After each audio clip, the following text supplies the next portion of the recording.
हमारे महाराज जी के साथ में जाने का और 15 दिन वहां रहे। मुक्तिनाथ गए जहां पर गंडकी नदी उद्गम स्थल है, वहां भी गए और सालग्राम भी वहां से प्राप्त किए। उस नदी में जो भी शिला मिल जाती है। अच्छा, और एक और पहचान आपको बताया, ध्यान से सुनिएगा।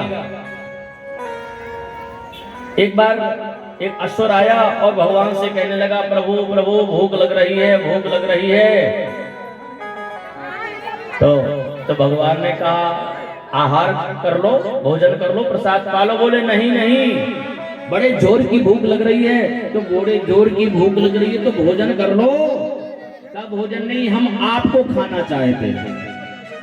क्या बोला? ऐसे ऐसे असुर भगवान से कह रहे हैं, भगवान मैं आपको खाना चाहता हूँ। भगवान हंसने लगे, हमें खाना चाहते हो? ठीक है तो खा लेना। कब? बोले जाओ गंडकी नदी में कीड़े बन जाओ और फिर हम वहाँ पाखान का रूप धारण करेंगे, तुम हमें खाना। तो वहाँ कीड़े देखना सालग्राम भगवान को खाते हैं, उसमें चक्र का निशान बना देते हैं, छेद भी कर देते हैं। बहुत से कीड़े वहाँ हैं जो सालग्राम भगवान, जो सालग्राम की शिला है उसमें वो आज भी लगे रहते। पत्थर में, पाखान में वो कीड़े निशान बना देते हैं, चक्र का आकृति बनी होती है, उसमें स्वरूप बना होता है। और सालग्राम का जो स्वरूप है, आहा, कृष्ण वर्ण का। ऐसे सालग्राम भगवान के ऊपर सदैव तुलसी, जो कि प्रिय भक्त है, सदैव 24 घंटे तुलसी सालग्राम भगवान के ऊपर निवास करती है। कहते एक क्षण के लिए भी तुलसी नहीं उतारी जाती सालग्राम भगवान के ऊपर से। सभी देवताओं के ऊपर से निर्माल हटा दिया जाता है, लेकिन कभी तुलसी को नीचे नहीं किया जाता है। और भगवान 56 भोग 36 व्यंजन, भगवान वो कितना सुंदर प्रसाद सामने रख दो, कई प्रकार के व्यंजन भोग सामने रख दो, यदि उसमें तुलसी नहीं छोड़ी तो भगवान उसको स्वीकार।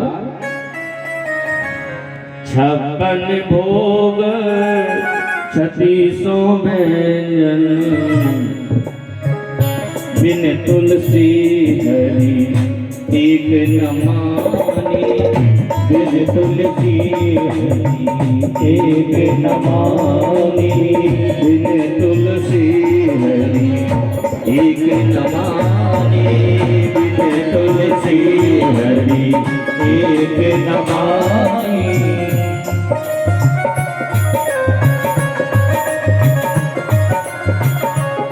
56 भोग 36 व्यंजन, 56 भोग 36 व्यंजन, 56 भोग 36 व्यंजन, 56 भोग 36 व्यंजन, बिन तुलसी हरि एक न मानी, बिन तुलसी हरि एक न मानी, बिन तुलसी।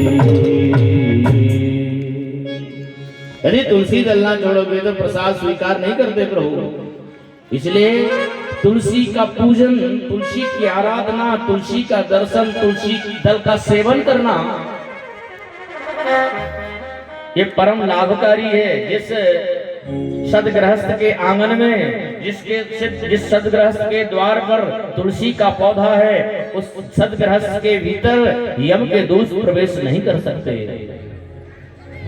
तुलसी एक ऐसा औषधि है, वनस्पति है, पौधा है जो 24 घंटे ऑक्सीजन प्रदान करती है।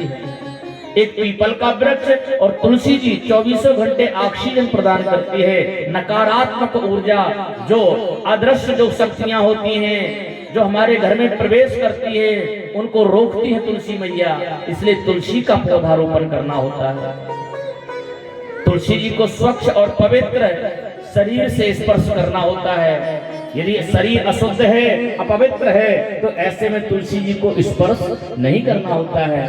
विशेष करके एतवार, द्वादशी, अमावस्या के दिन तुलसी को स्पर्श नहीं करना होता है। तुलसी दल जो है कभी भी बासे नहीं होते, चाहे वो साल भर भी रखे रहो। गंगा जल कभी बासा नहीं होता कि पुराना हो गया, ताजा चाहिए। गंगा जल हमेशा पवित्र रहता है। तुलसी दल हमेशा शुद्ध है, पवित्र है। आप महीनों नहीं सालों रखे रहिए और उसको निवेदित करते रहिए भगवान को, अशुद्ध नहीं माना जाता है। बेलपत्र जिस प्रकार से बेलपत्र आप आज उतारा हुआ कल चढ़ा सकते हैं, परसों भी चढ़ा सकते हैं। यहाँ तक कि यदि बेलपत्री नहीं मिलती है तो भगवान शिव को चढ़ी हुई बेलपत्री उतार लीजिए, उतार करके धो लीजिए, धो करके फिर से चढ़ा दीजिए, चलेगी। बेलपत्री चढ़ी हुई बेलपत्री उतार करके उसको एक बार धो लीजिए। हाँ, और एक बात और बहुत जरूरी, तुलसी दल धो लीजिए, दूर्वा धो लीजिए, बेलपत्री धो लीजिए, फल जो है वो भी धो लीजिए। इनको धो करके ही चढ़ाया जाता, बिना धुला हुआ नहीं चढ़ाया जाता। भगवान की पूजा में सामग्री धो करके चढ़ाना चाहिए, लेकिन ऐसा नहीं है जगह का भैया पूजा की सामग्री धो के चढ़ाना, बिना धोई नहीं।